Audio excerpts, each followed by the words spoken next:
This is solo episode number 6, which means there are 5 previous solo episodes. The last one that I did was about the book publishing process, and I also covered the 7 principles of spiritual minimalism, which is taken from my upcoming book, Travel Light, Spiritual Minimalism to Live a More Fulfilled Life. So that was episode number 146. And then prior to that, I did a solo episode about finding your purpose. And that was episode number 138. And I was listening to one of my favorite podcasts called 3 Books by Neil Pasricha. And one thing I really love about his show is that he does a great job of setting the scene of wherever he is when he's starting the podcast. And I just wanted to borrow from that with these solo episodes, especially. And I want to set the scene for you because, a lot of you guys are familiar with the fact that I'm living life as a minimalist in addition to a spiritual minimalist. And the distinction there is spiritual minimalism is basically minimalism from the inside out. Minimalism is just you don't own a lot of things. And I am still nomadic, which means that I don't have a home base with some, contractual ties or paperwork or anything like that. Yes, I'm in an Airbnb here in Mexico City. So that's where I'm recording this, is in Mexico City in my Airbnb. And I'm surrounded by furniture. So if you were to walk into my Airbnb right now, you probably would not guess that this is the residence of a minimalist because, there's couches, there's chairs, there's dining room sets, there's desks, office setups, 2 bedrooms, 2 beds and 1 bedroom. Like it looks like, this person is living a normal life. But the difference is that I don't consider myself to be the owner of this stuff. Yes, I have bought stuff for the Airbnb because it's a long-term Airbnb. I've been in here for about 2 years now. So I'll travel and do speaking engagements and do retreats and workshops. And then I'll come back here to the same Airbnb. But eventually one day I will leave here. And when I do leave here, everything that's in here will stay in here. So I'm not taking anything with me. So even though I bought plants, I replaced the mattress, I've reupholstered some of the furniture. It is all considered to be a gift to the space. And if you think about it, everything in life is kind of like a rental. We may consider ourselves to be the owner of whatever it is that we're using, but either that is going to have a end date at some point, or you're going to have an end date at some point, in which case technically it's a rental. So the whole saying of don't ever wash a rental car, which doesn't really make sense. I think what it implies is if it's something that's very short term, don't invest in it. But as we talk more about the principles of spiritual minimalism, we're gonna go into a little bit more detail about how to look at these items and your relationship to these items, because that's what spiritual minimalism ultimately is about. It's the inside out approach to minimalism. Okay, so let me finish setting the scene. All right, so I'm sitting here at my workstation in my Airbnb, which means at my desk. I have the blanket that normally is on my couch spread out over the desk to help diffuse the echo that my microphone sometimes picks up when I'm doing podcasts. And I'm talking into Zoom on my iPad. I got rid of my laptop in 2019. So I've been laptop free for 4 years now. Never thought I could get by without a laptop, but lo and behold, it is possible to get by without a laptop. Who would have thought? And I've been using this iPad ever since then. So the iPad is my sole work device aside from my phone. And I honestly have not missed the laptop at all, right? In fact, it's hard for me to use a laptop these days because I've gotten so used to the touch screen of the tablet that when I'm using a laptop, I keep touching the screen of the laptop thinking it's going to do something, but it doesn't do anything. And I also do a lot of my own illustrations and art that I post on social media. And I do that with my Apple Pen and the Procreate program application on the iPad. So I really enjoy doing that, even though I probably should be outsourcing that if I want to be more efficient and blah blah blah. But I enjoy it, and I don't mind making time for things that I thoroughly enjoy. So the iPad is sitting up on a little plastic prop so that it can be a little bit higher. And in front of me, I'm just staring at the living room. The window is cracked. It's a beautiful day today, as most days here in Mexico City are. It's literally, if you look up perfect weather in the dictionary, there should be a photo of Mexico City, because the weather here is absolutely pristine. You know, around 70 degrees Fahrenheit, 70 to 75 degrees Fahrenheit on an average day. And I don't know what that is in Celsius, but yeah, it's beautiful. It's absolutely beautiful. But at the same time, the one thing about living in the heart of Mexico City is you have a lot of vendors who drive around with bullhorns, and they're selling stuff. They're selling tamales. They're selling sweet potatoes. They are offering pesos in exchange for anything you want to get rid of in your apartment. So we may or may not hear one of those vendors coming by in their bullhorns during this recording. So if that happens, that's what that is in the background. I'm just going to let it all flow. Normally we edit this kind of stuff out, but we're going to just let it all flow so you can have the full Mexico City experience with me as I'm going through this this solo episode. Okay, so I'm releasing this book in a couple of months, Travel Light. Sounds like a travel book, right? Travel Light. Obviously, it's a pun on my name. And I've been, for those of you who don't know my story, I've been living, I moved out of my 2-bedroom apartment in Santa Monica, California in May of 2018. I got rid of everything that did not fit into my 22-inch carry-on bag. And the reason I got a 22-inch carry-on bag is because I found out just through a basic internet search that 22 inches was the largest size that they would allow you to take onto the average airline and put in the overhead compartment.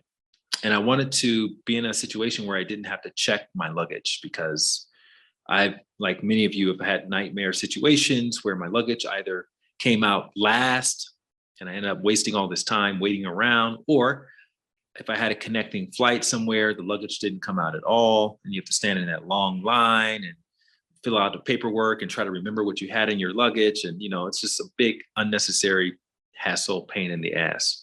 So I just wanted to be able to get off of a plane and go. And in 2018, this is prior to the pandemic, obviously, I was on the road indefinitely, which means I did not have a home base. I moved out of my apartment. So I was staying in Airbnbs. I was staying in apartments. I was staying in friends' houses, hotels. And that's the first time I actually came to Mexico City, was when I moved out of my apartment. And I had friends here who always spoke very highly of Mexico City. And I was like, you know what? I need to go to Mexico City at some point. Prior to that, I was going to places like Bali. That was one of my happy places where I like to go and do writing. I was going to places like London and just posting up, you know, various cafes, doing lots of walking. So I like the culture, the walking culture of London. I like the cafe culture of London. And I also liked the sort of nature or natural culture of Bali, you know, being close to the ocean or just having lots of greenery. And being able to walk there as well for the most part. And so when I came to Mexico City, I was like, holy crap, Mexico City is kind of like if London and Bali had a love child, that would be Mexico City, because it's green. There are tons of cafes. The culinary scene is really established here. Like there are lots of really interesting cuisines, and people do photo worthy things with presentation of food. And the walking here is epic. It's epic. And one of the things that I've been writing about in Travel Light is the love of walking and the health benefits of walking, and the idea of aimless walking. And this is a place where you can just do lots and lots of aimless walking. It's called flâneuring, which is a term that I learned here when I was hanging out with a friend of mine who was an urban planner. And she was telling me, I was telling her about my love for walking. And she said, "Do you know what flâneuring is?" I said, "No." She said, "Flâneuring is this term from 19th century Parisian culture, where the men and women of leisure, meaning people who didn't have to go to work every day because their families were well off or whatever the reason was, they would go out and they would just walk without a destination in mind. And they would oftentimes walk by themselves, because when you're walking with a friend, you get lost in conversation. You're not really paying attention to what's going on around you. But when you're walking by yourself, then you are more immersed in the environment, and you notice things that you probably would not have noticed otherwise. And you end up in destinations that you probably would not have planned to go to otherwise. And it can lead to a lot of serendipitous and spontaneously beautiful moments. So that's the art of flâneuring. And Mexico City is great for flâneuring because there's so many, everyone's walking, and there's so many paths and streets and little nooks and crevices that you can just explore and come across the most wonderful little shops and parks and scenes. And so, yeah, I started coming here back then, and I fell in love immediately. And I would start coming to Mexico City whenever I had some time in between other engagements. And then in January of 2021, I was staying in Los Angeles at a friend's place, and I just kept thinking about Mexico City. It kept coming through my meditations, and the idea of moving there resonated in a expansive way with my heart. And I knew that was meant to be my next step along my path. So I came down here, stayed in this Airbnb, really enjoyed the area and the place, made an arrangement with the owner of the Airbnb to see if I could stay here for several months. And off the platform, she agreed. And so I kept extending it another 3 months, another 6 months, another what have you. And so I've been here for about 2.5 years, and it's been awesome. So that's where I am right now, recording this. I'm drinking some water with sea salt sprinkled in it. This is the minimalist version of electrolyte water. A lot of times when you go to the store, they'll sell electrolyte water flavored as raspberries or strawberries or watermelon or whatever. But really, the active ingredients in electrolyte water are water, mainly probably filtered water or alkaline water or something like that, and salt, saline.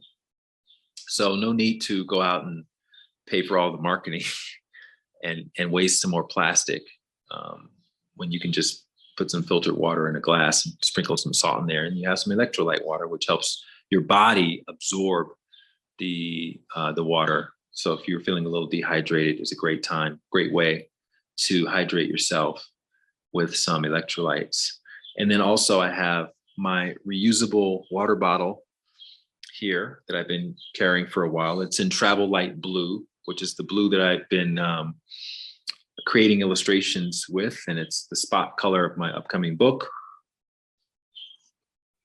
And this is in this has green tea. I drink copious amounts of green tea from my refillable water bottle.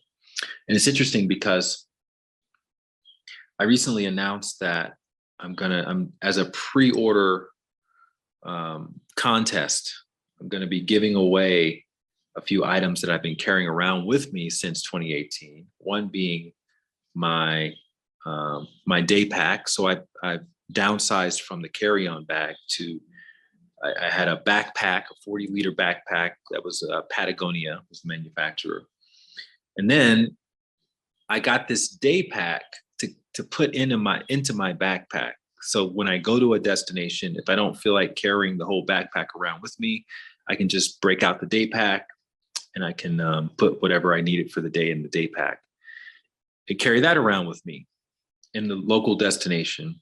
And then I eventually realized, right, you have way too much stuff. Time to get rid of some of this stuff. And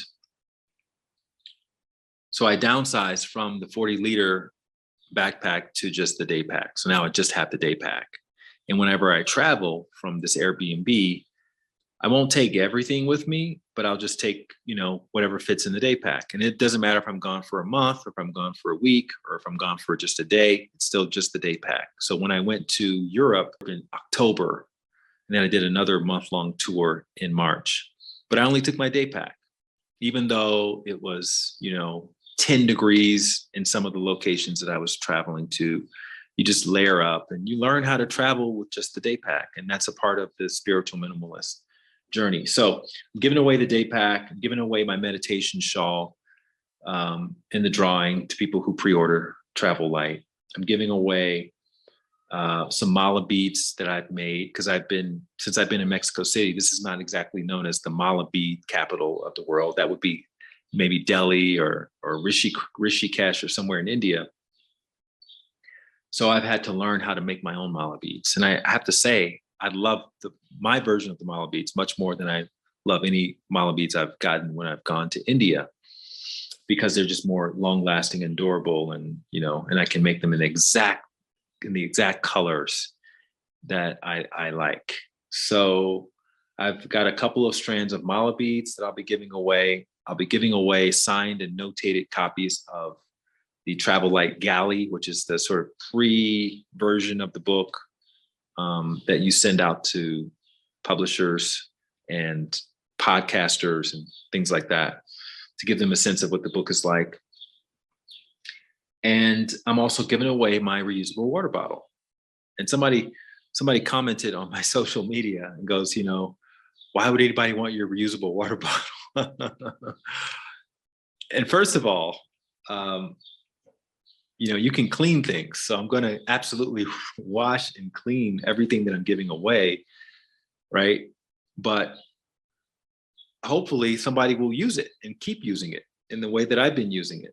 And then maybe they give it to someone else one day and they use it. And it's just it's a symbolic way of showing that we can reuse things.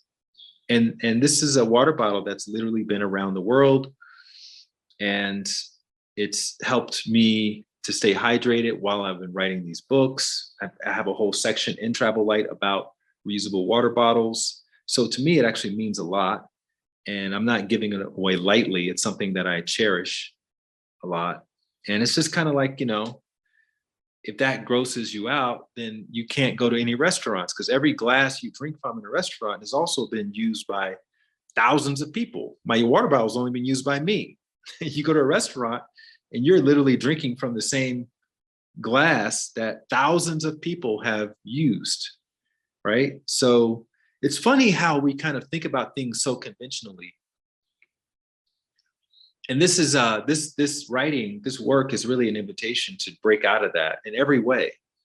And that's what the principles of spiritual minimalism are. It's a framework that we can use to sort of break out of our conventional way of thinking about things that can stop us from participating in things that would help to expand us, or stop us from accessing our potential in some way.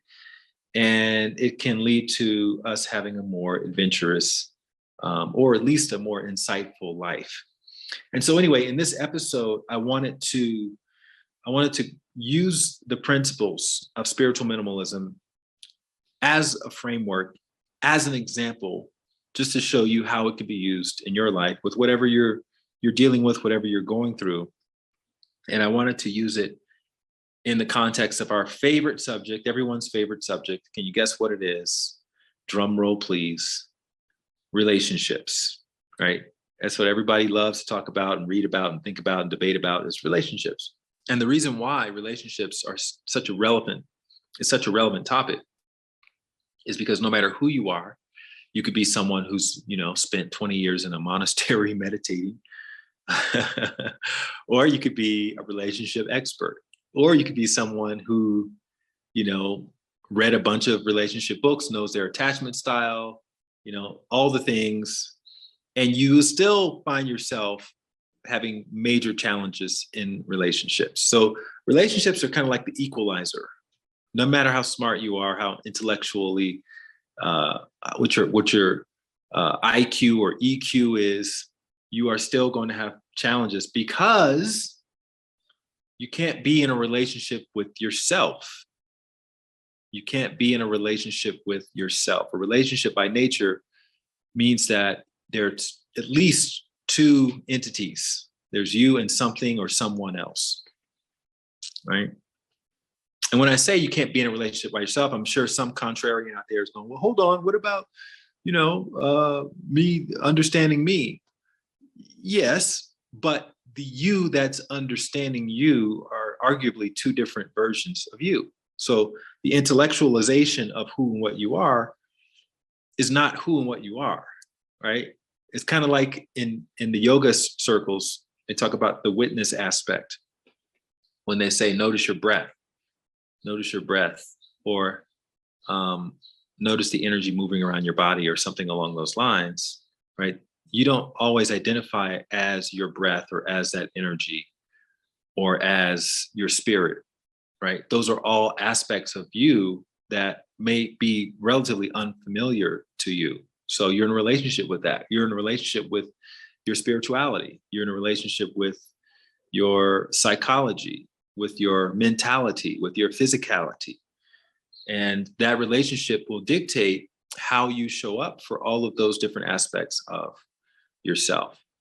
And in that way, in the spiritual perspective, everything that you experience is an extension of you, right? So your partner, who on the surface looks like they're completely separate from you, from the spiritual perspective, is you. Your partner is you.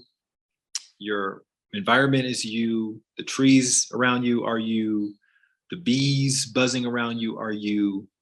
So everything is you. So in that sense, yes, you're always in a relationship with yourself, but on a more surface level, which is what I was referring to,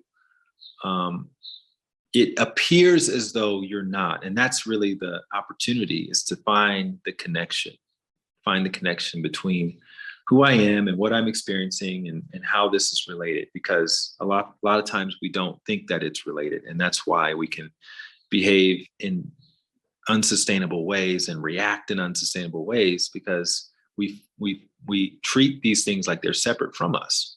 We treat the environment like it's separate from us. We'll walk around and throw some trash down on the ground and not care, not think twice about it, and not realize that the ground and the environment is all a part of us. Whereas we wouldn't do that in our own house.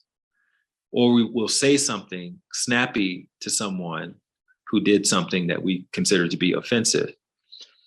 Whereas we would not ever think that it would be good to say something like that to ourselves, right? If we just find ourselves talking to ourselves like that, we may think to ourselves, okay, well, I need to go see a therapist because this is not sustainable. So that's the relationship to ourselves. And when we look at these principles of spiritual minimalism, and I'll just review them for you quickly. We went over them in detail in the last solo episode. So a summary version: principles of spiritual minimalism are as follows. Make decisions from your heart, which is what it sounds like. The choices, the day-to-day, moment-to-moment choices that you're making either align with your heart or they don't. In order to do that, though, you have to cultivate the voice of your heart. And that voice of your heart is kind of like understanding a new language, right? It's been with you the whole time, and maybe you followed it arbitrarily from time to time, and those were the moments where your life was more adventurous. And in the moments where you didn't follow it or you ignored it willingly, that's where you had more drama in your life, but the voice was always there. And so you want to cultivate that voice so then you can start to make choices based on what you hear. And then the third principle is you don't want to treat life as though there are throwaway moments. In other words, as though some moments are more important than other moments. Instead, you want to treat all moments as though they are opportunities for a deeper connection. Okay. Number 4, you want to give what you want to receive. Sounds a lot like the golden rule. But what that really means is that there is no free lunch anywhere in the universe. Everything that you want requires some sort of exchange. And it doesn't have to be monetary. It could be energetic exchange. It could be an emotional exchange, right? So there's some exchange required, not suggested, required. So in other words, you get back to whatever degree you are willing to make that exchange. So that's the 4th principle of spiritual minimalism. 5th principle, follow curiosity. Follow curiosity. So I said before, and I'll remind you again, you don't ever have to think about finding your purpose or your path. All you have to do is follow your curiosity, and your path and your purpose will find you. And number 6, you want to find comfort in discomfort. Finding comfort in discomfort, which means that there's going to be a lot of challenging moments in life. And if you hit the eject button because life is getting too challenging, you'll miss out on some golden opportunities to expand and stretch your potential. Number 7 is you want to celebrate the freedom of choicelessness. So a lot of times we find ourselves backed into a corner where we only have one choice, and that choice may not be optimal from a comparison standpoint. Meaning you look at other people in their lives and think, well, why isn't my life like theirs? Why don't I have more money? Why don't I have more sex? Why don't I have more opportunities, business opportunities? Why don't I have more friends? Whatever the thing is, because you're in this situation that in your mind you shouldn't be in. This is you're experiencing a setback or an obstacle. And if you switch that and you start to view it as, this is my path, this is my purpose, this is an opportunity for me to grow, to expand as I navigate this one choice that I have, then it actually liberates you and it gives you a sense of freedom. So those are the 7 principles of spiritual minimalism. Okay. Those are all broken down in the book Travel Light. So again, it's not a travel book. It's a lifestyle manual, actually. So spiritual minimalism to live a more fulfilled life. So the objective here is to give you a framework to live a more fulfilled life while practicing minimalism from the inside out. Now, what does minimalism have to do with all of this? Well, the essence of minimalism is practicing the art of doing more with less, doing more with less. Okay. Instead of needing a bunch of stuff to do the things that you want to do, how can I strip away some of this stuff and get even more done? Get even more done. So first practice that I cover in Travel Light in the first chapter, which is cultivating your heart voice. How do you cultivate your heart voice? Well, you got to get still. You got to sit your butt down. You got to close your eyes, and you got to get still on a daily basis. That's how you become conversational in the voice of your heart, right? So what does getting still do? It means you cease doing. You cease the doing. And the doing sometimes involves busy work, grunt work, distracting yourself from whatever you're going through, whether it's through scrolling on social media, getting on the phone and gossiping, watching copious amounts of television and Netflix and all of that. And you could argue and make a good argument that, you're spending your time well when you're doing all those things, but you're not hearing the voice of your heart as easily and as quickly. And if you don't have access to the heart voice, then it'll be hard for you to know what opportunities and choices are aligned and which ones are not aligned. And you'll have to default to getting all of your information externally. based on what other people have experienced. And other people's paths are not your path. That's their path, which means it's not relevant to your path. It could work for them, but it may not work for you. And the only way to know what your path entails is to be conversational in the voice of your heart, because that's going to tell you what to do when you start to feel that curiosity around certain things. And if everybody else thinks that that thing that you're curious about is a waste of time, then you're going to very easily talk yourself out of doing that thing or taking that leap of faith, because it's not going to look right to other people. And you've just betrayed yourself, you've betrayed your heart, and it causes the heart to shrink and to get even quieter. And that's why it's called the still small voice. It's not supposed to be still or small. It's supposed to be loud and annoying, so you can't ignore it any longer. So that's what meditation does. And meditation is the art. It's the quintessential art of doing less to achieve more. Do less, do least, and ultimately do nothing. Just sit there, close your eyes. Don't focus on anything. Don't let go of anything. Don't notice anything. Don't witness anything. Don't imagine anything. Don't concentrate. Don't contemplate. Don't do any of that stuff. Just sit there and just be. So being is the opposite of doing. Doing less, doing least, and ultimately doing nothing. Okay, so let's get back to the topic at hand, the relationships. Okay. So when we talk about cultivating your heart voice in relationship to relationships, how is that serving us? Okay. So there's 8 billion people on the planet, roughly speaking. Half of them are men, half of them are women. Some of them identify as other genders and all that. This is not a discussion about that. We're just going to stick with the conventional men, women, male, female dynamic. And just to keep it simple, okay? So when it comes to who I want to relate to, in other words, I have these built-in preferences, whether I want to admit them or not, whether I want to acknowledge them or not. I have built-in preferences. Maybe I like tall people. Maybe I find tall people more attractive than people who are not as tall. Maybe I find, strong people more attractive than people who aren't as strong. Maybe I find more voluptuous people more attractive, right? Whatever your thing is, we all have preferences. Some of those preferences are hardwired into us, right? For instance, if you're more feminine, then you may find more masculine traits attractive. And if you're more masculine, you may find more feminine traits in the other person attractive. And no one has to tell you this. You don't have to read anything. You don't have to see anything.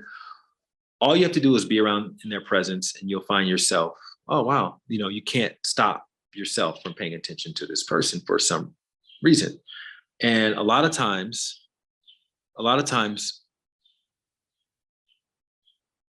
that person may not look like they're the best fit for you on paper, but you find yourself attracted to them, right? And sometimes they do look like they're the perfect fit for you on paper, but they're not attracted to you. And we've all had, probably both of those experiences. But when it comes to attraction, they say attraction is not a choice. What we do want to feel is a sense of connection. We want to feel a sense of connection. And what is a sense of connection? When we really think about it, we break it down to its essence, right? Sense of connection is your heart telling you this is the person for you in this moment in time. That's what the connection is.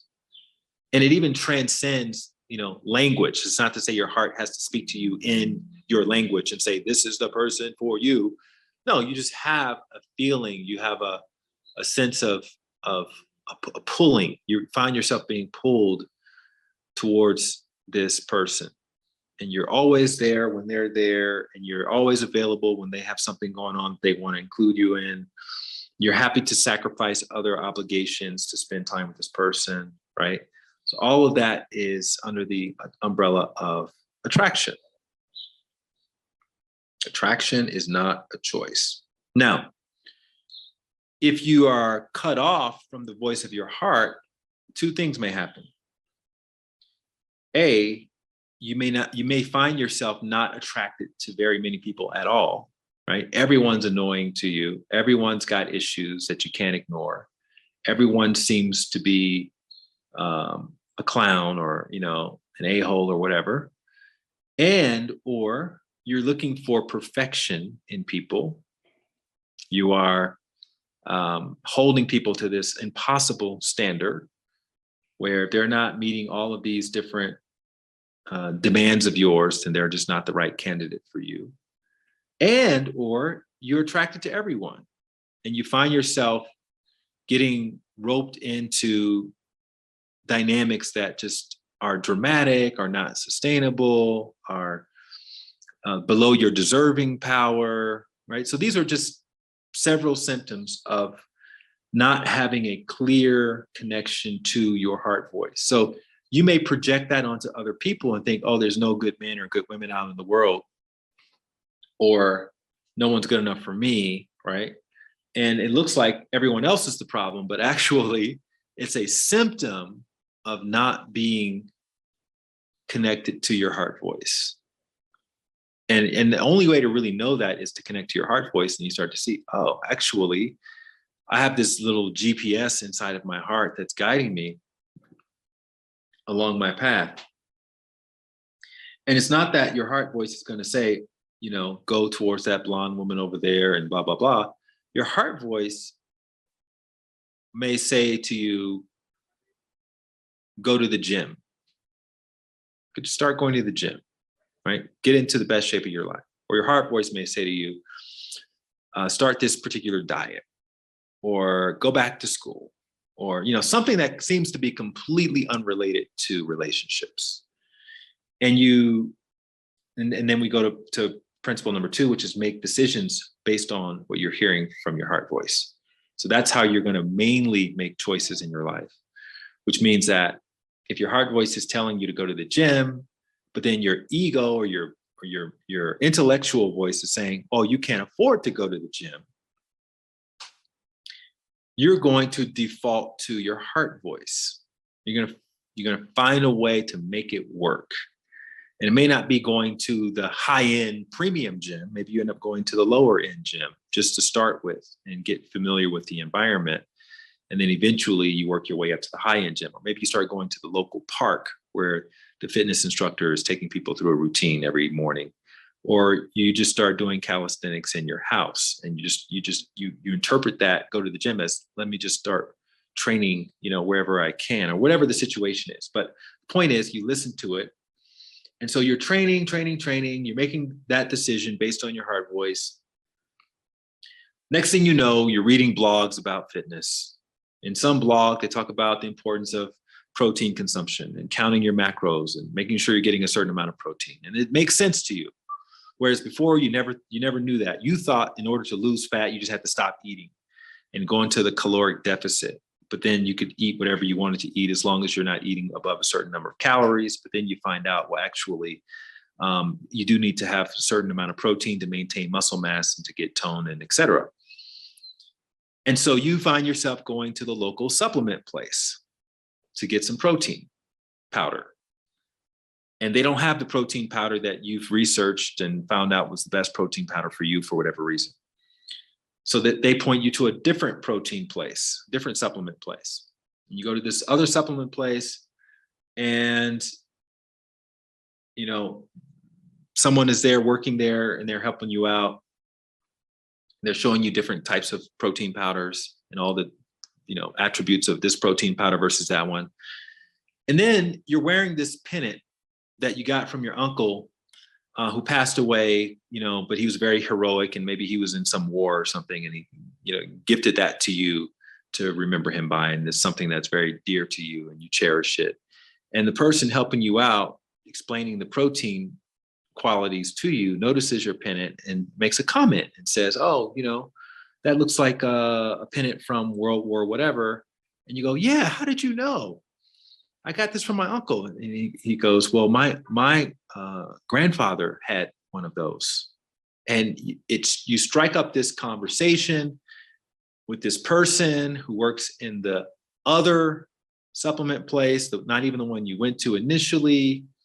You guys have a connection, and this person turns out, you guys have a lot of shared connections and interests and stuff.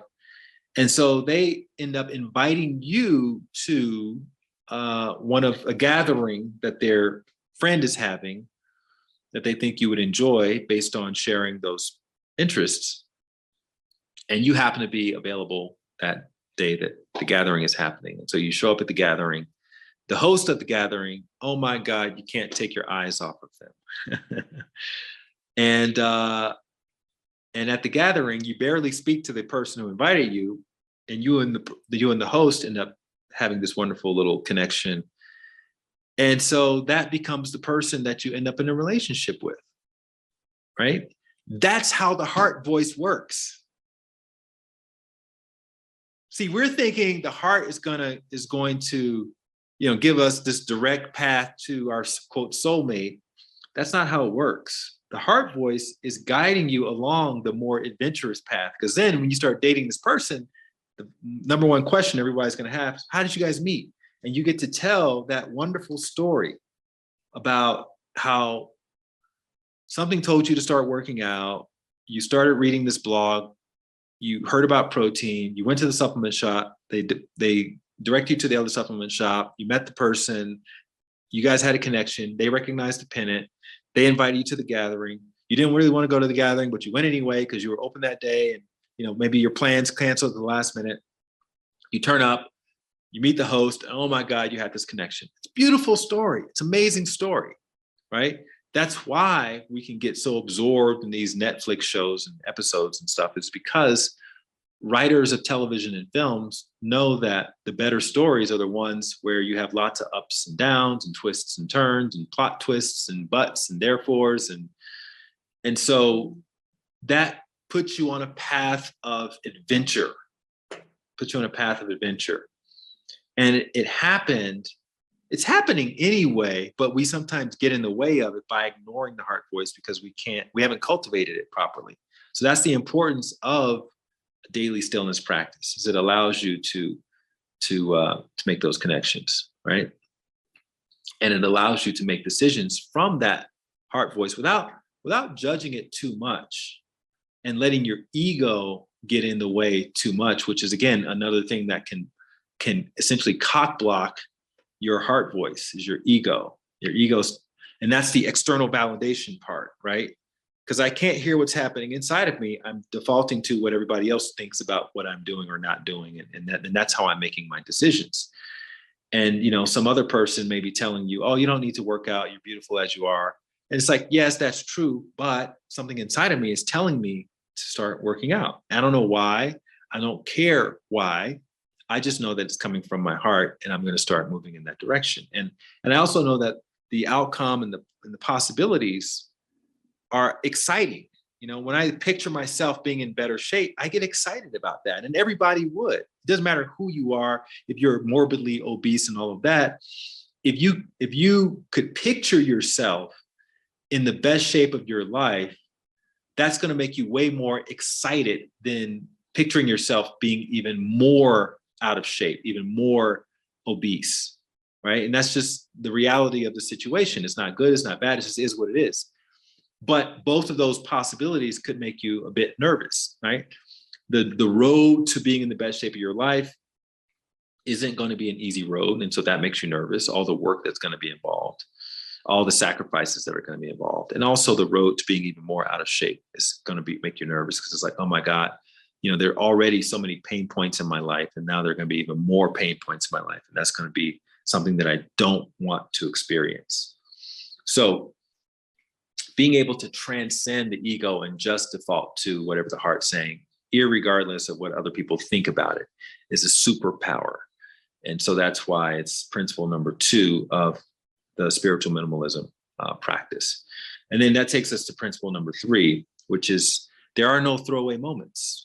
So going back to that path, right? You have the intuitive hit to start working out. And then you have another intuitive hit to get on a blog and educate yourself about working out. And then they talk about protein and you make that choice, right?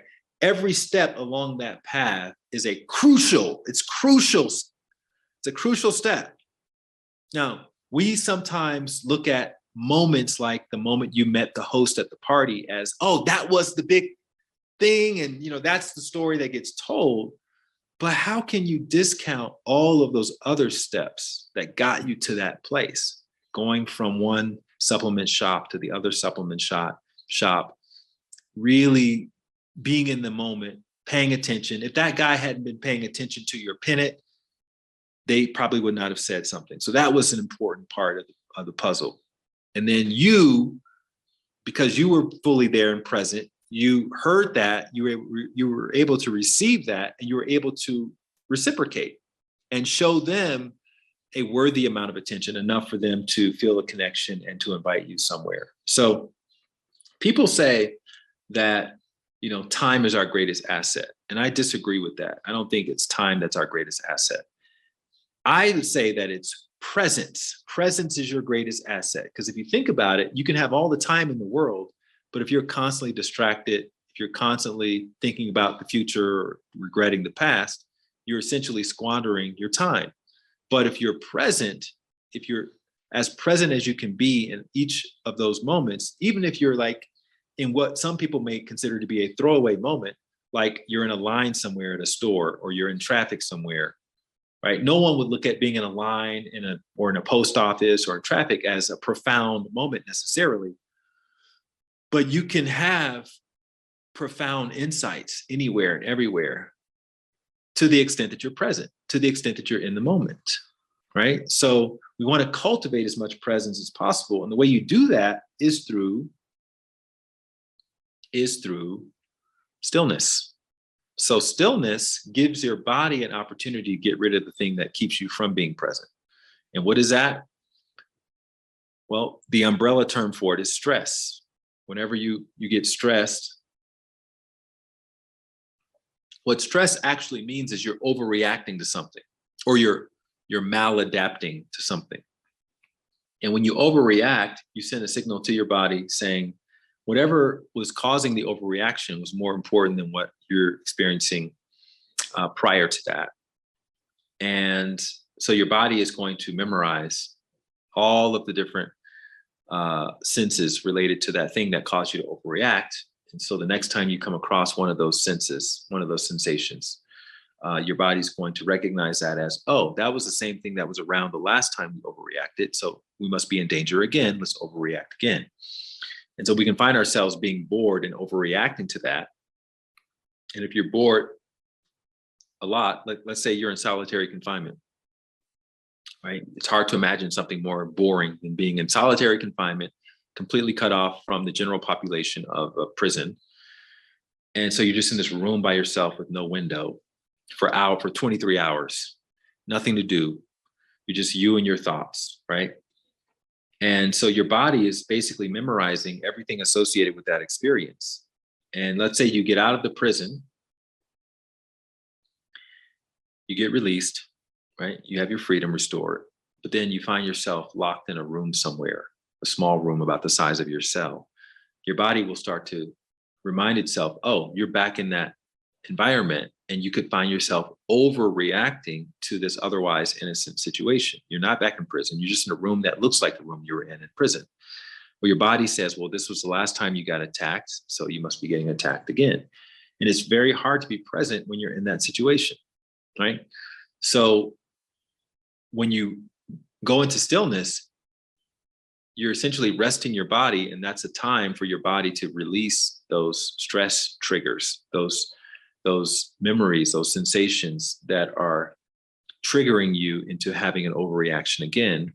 And those get dissolved and they get replaced by rest triggers, which allows you to be yourself, be present, be authentic in those environments. So we want as many of those rest triggers as we can get, because that allows us to be more present wherever we are. And that's why, again, stillness is the number one principle of spiritual minimalism, because it unlocks all of the rest of the principles of spiritual minimalism, Okay, so that allows you to treat all moments as special, all moments as unique, all moments as purposeful. And it's not something you have to imagine, right?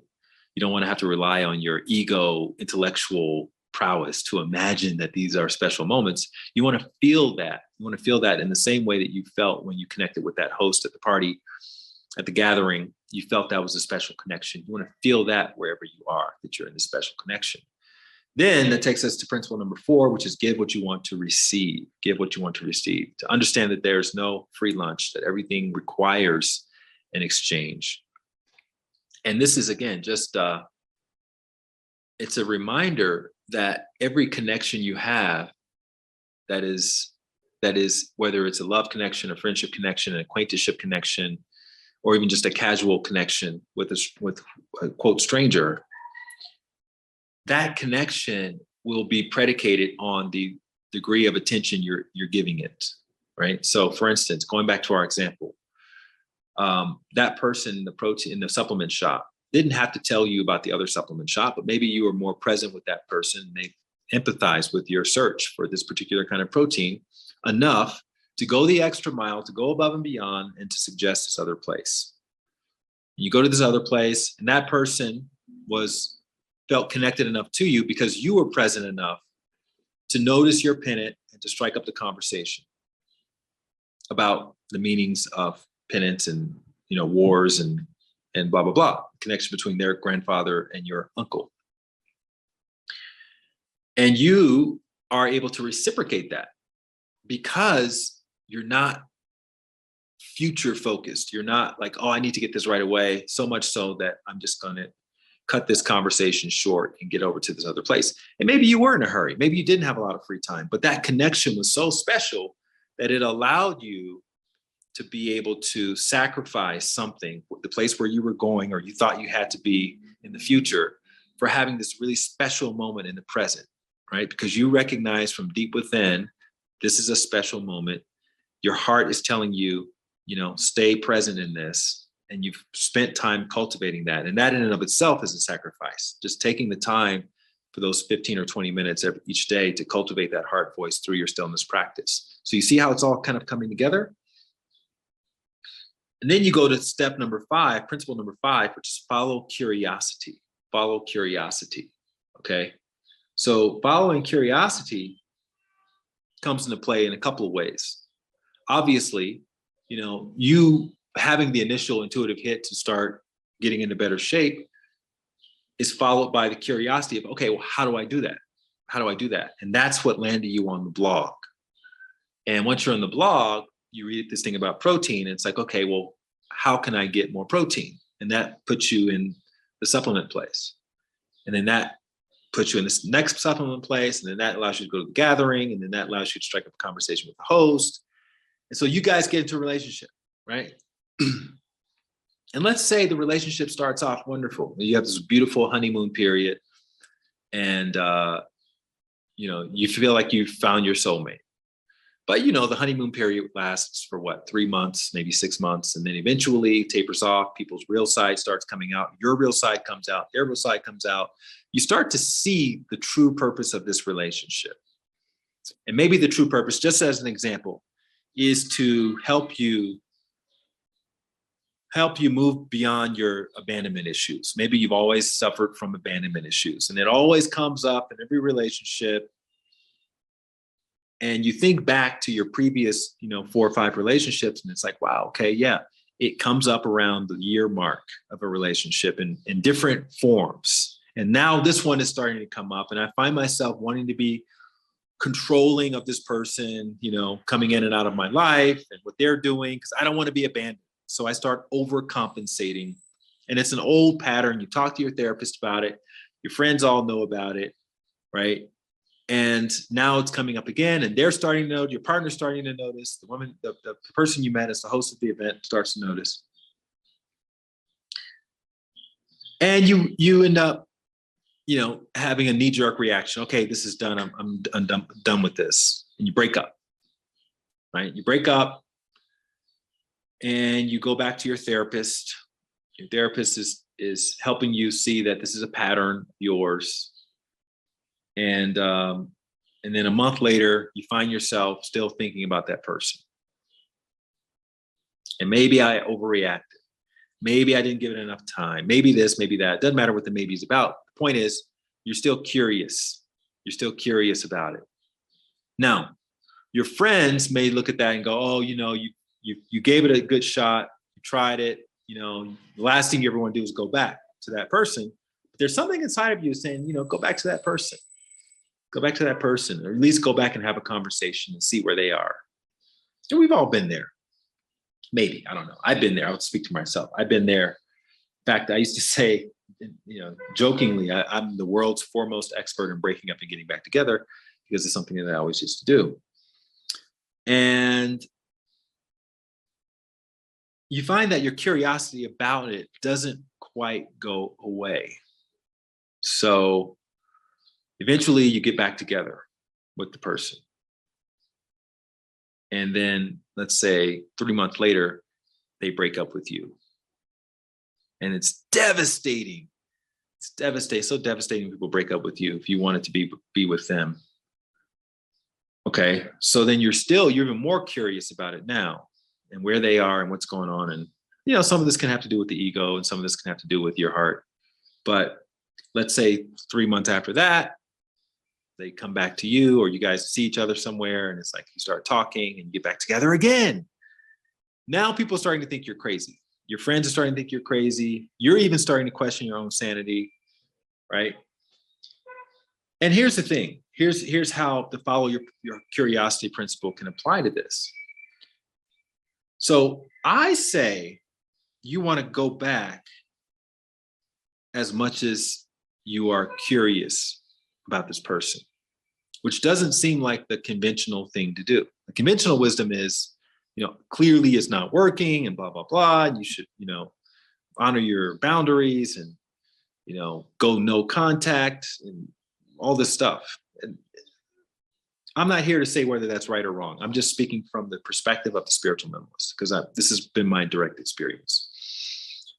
If you go back, say, 3 or 4 times, eventually you will get to a point where you've had the same experience enough times that you're just literally no longer curious about it. You're not curious. And at that point, you're able to walk away from it and be fully present in whatever else is happening in your life.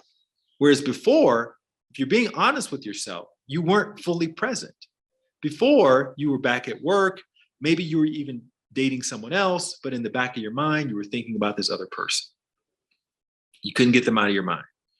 I wonder what they would say in this situation. I wonder what they would think about this situation. I hope they don't see me with this other person, blah, blah, blah, right? You're not present. And so, from a spiritual minimalism perspective, you're still carrying that energy of that relationship around with you everywhere you go. That's the opposite of minimalism. That's maximalism.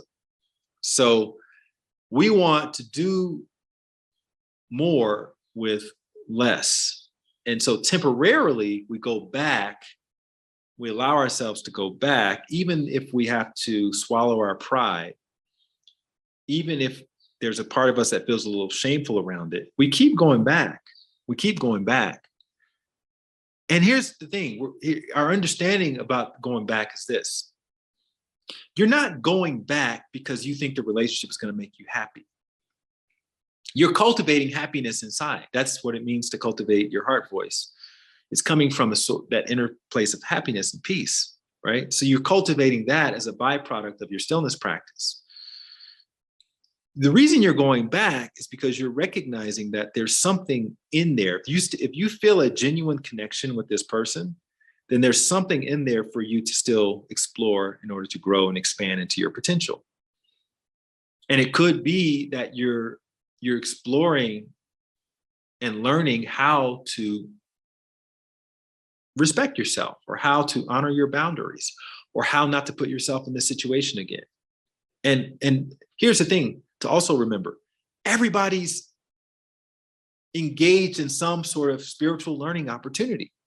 Whatever relationship they're in, that's essentially what it is. It's a spiritual learning opportunity. It's a class for your spirit. That's what a relationship is. So if you're not going to learn it with this person, you're going to have to learn it with somebody else. You may as well stay in the classroom since you're already there and you're dressed up for the occasion and you're going through the lessons. And the way you know you graduated from it is you're not curious about it anymore. That's how you know you graduated from that class. There's no time limit on it, right? There's no time limit on it. So we want to start to look at it in that way, and that way we can sort of depersonalize the things that happen or that don't happen that we think should have happened, and all that chaos that's happening in our mind that keeps yanking us out of the present moment. Because you will eventually get to that point where you're just no longer curious about it, in which case you can be fully present to whatever is going on in the next moment, and that's your next class, your next spiritual learning opportunity. Okay, but within that learning opportunity, we want to find comfort in discomfort. This is principle number 6 of the 7 principles, right? So one way of understanding this when it comes to relationships, again, there's the honeymoon period and then there's everything after that. The relationship doesn't start until the honeymoon period is over. In other words, until things start to get a little uncomfortable, that's when the relationship truly, truly starts. It reminds me of something that a friend of mine once said. He says, you can have all of the principles and all of the morals and, boast about what you are living by and all of that while things are comfortable, but you really don't know until things get uncomfortable. And it's guaranteed that at some point in a relationship, things are going to get uncomfortable. And we live in a day and age today where we like to hit the eject button when things get even a little bit uncomfortable, because we feel like we deserve, a situation where no one ever challenges us, no one ever does anything that's, unsustainable and or hurtful or offensive, and that means they're toxic and blah, blah, blah. But that's not the reality of the situation. The reality of the situation is that everybody has a little bit of toxicity. Everybody has a little bit of narcissism. Everybody has a little bit of ego. Everybody has a little bit of, greed and all the other things that we use as excuses to eject from a situation. And those are all learning opportunities. Now, I'm not suggesting that you stay in an abusive relationship. That's a whole other conversation. But short of that, if the relationship is just a little bit uncomfortable or even a lot uncomfortable after the honeymoon period, that's what's to be expected. And that's your opportunity to really settle in and understand, okay, I'm learning something here. This person on some level is my teacher, and I am on some level their teacher, and we're teaching each other something. And the thing that we're teaching, and this goes back to principle number 4, give what you want to receive. The thing that we're teaching them is we're modeling what we want to receive back from them.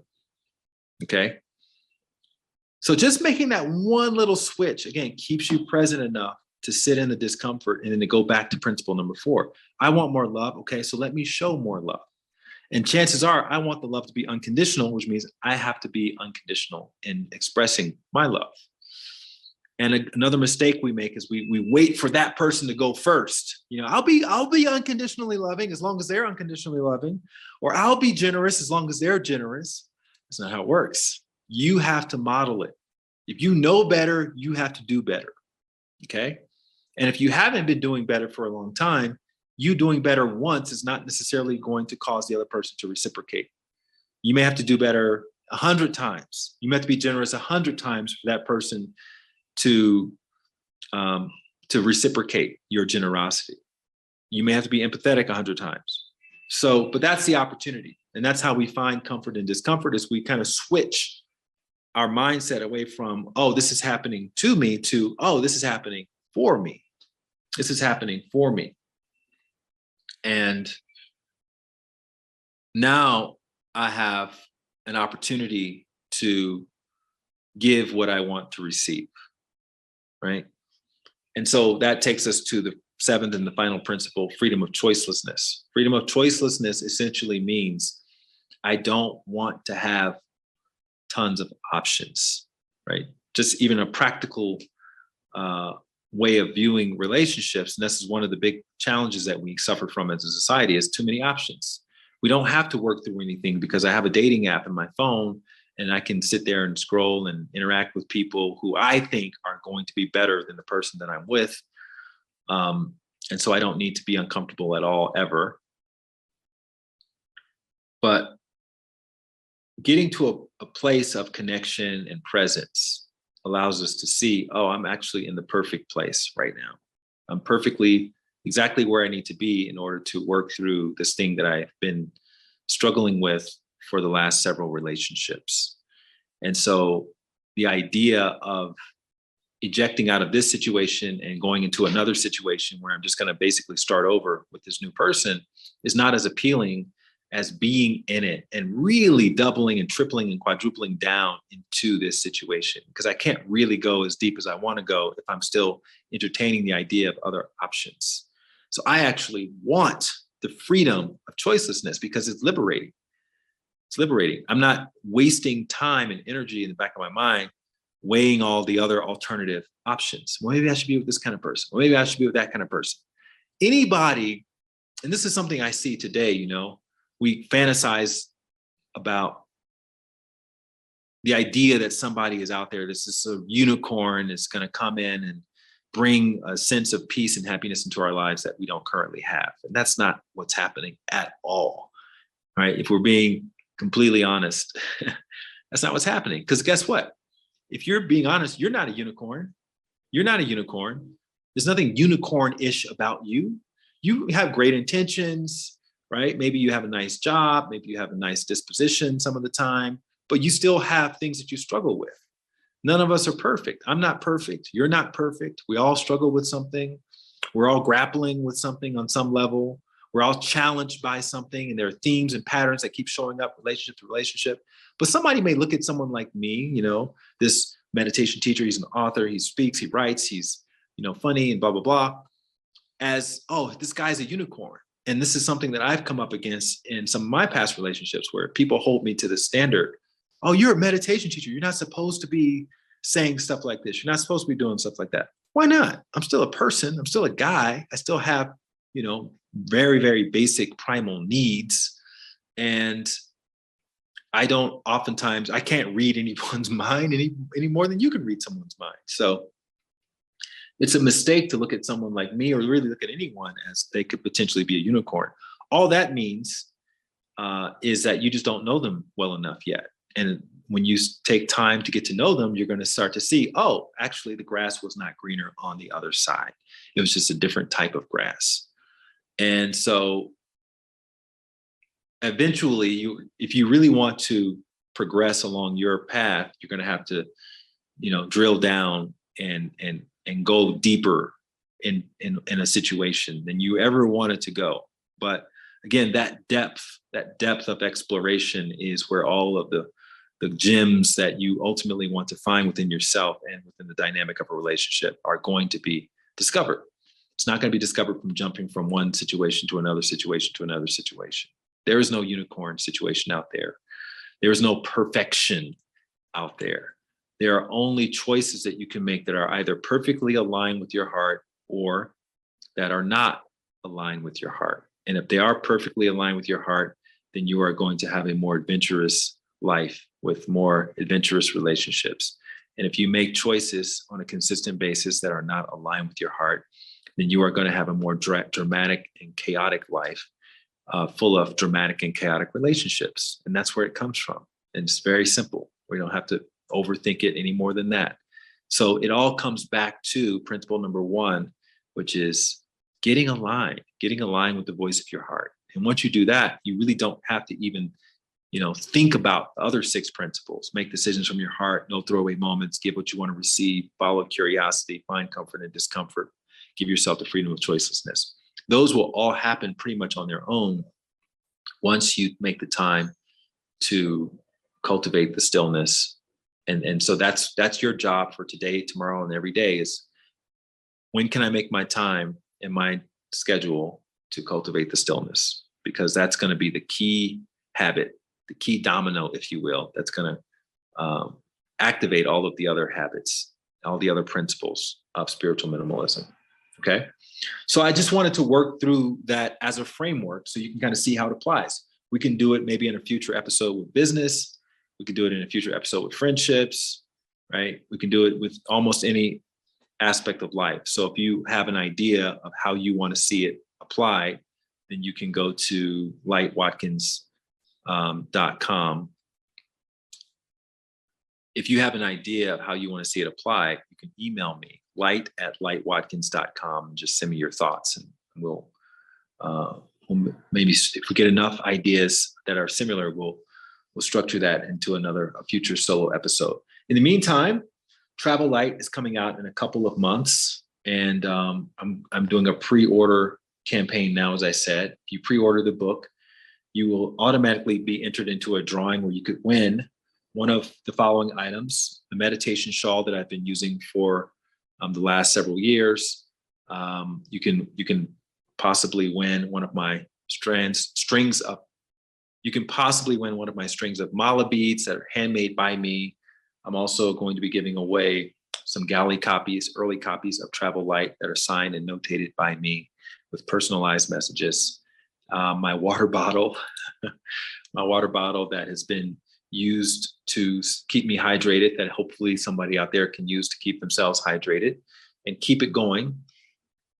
And my backpack, my day pack that I've been using on the road. So you can get one of those. And you will also get immediate access to my 7-day spiritual minimalism challenge, which goes back over these principles and gives you real world exercises that you can do on each of the 7 days to give you even a greater understanding of how these principles can be used.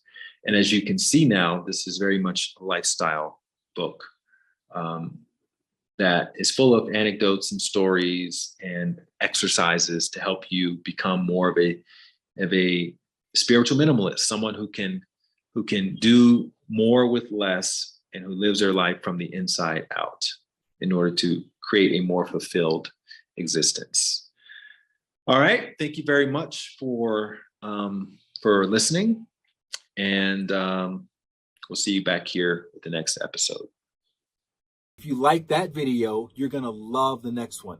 Click this thumbnail right here, and I'll see you over there.